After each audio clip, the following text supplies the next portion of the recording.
4 days ముందు 3 బాక్సులు దొరికాయి. ఒకటి పోలీస్ స్టేషన్ ముందు, ఇంకోటి తీకానగర్ పాల్బోట్ దగ్గర, మూడోది కొలతూరు మార్కెట్లో. ఈ మూడిట్లోనూ కామన్ గా ఉన్నది ఈ మాస్క్ మాత్రమే.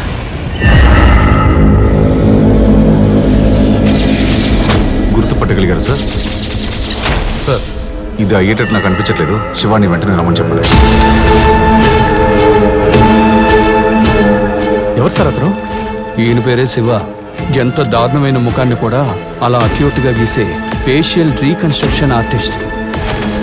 అది మాత్రమే కాదు, సాల్వ్ చేయలేని కేసులను కూడా క్రైమ్ స్టోరీ రాసిచ్చే రైటరు. శివ రాసిచ్చే రిపోర్ట్లన్నీ నిజానికి దగ్గరగా ఉంటాయి.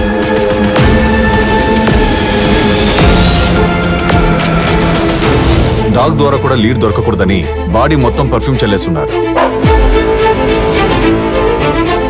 నువ్వు గీసిందే. ఈ అమ్మాయి ముఖం ఏ మిస్సింగ్ కేసు ఫైల్లోనూ ఇంతవరకు మ్యాచే కాలేదు. ఒకవేళ కంప్లైంటే రాని కేసు అయి ఉండొచ్చు కదా సార్.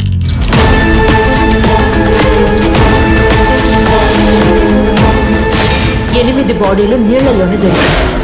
ఏ బాడీలోనూ ఇన్నర్ ఆర్గాన్స్ లేవు. కానీ పాతి పెట్టేటప్పుడు ఆర్గాన్స్ తోనే పాతి పెట్టారు. డెడ్ బాడీస్ ఆర్గన్స్ తో ఏం చేస్తారు?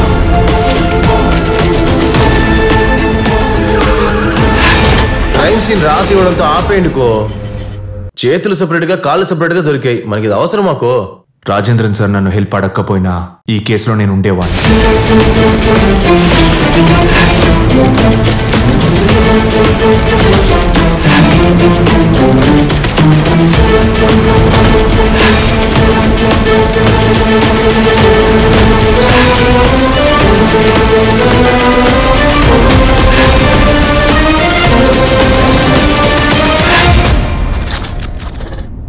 ఒకవేళ ఈ హత్య నేను చేసుంటే తప్పకుండా స్టేషన్ ముందైతే పెట్టేవాడిని కాదు.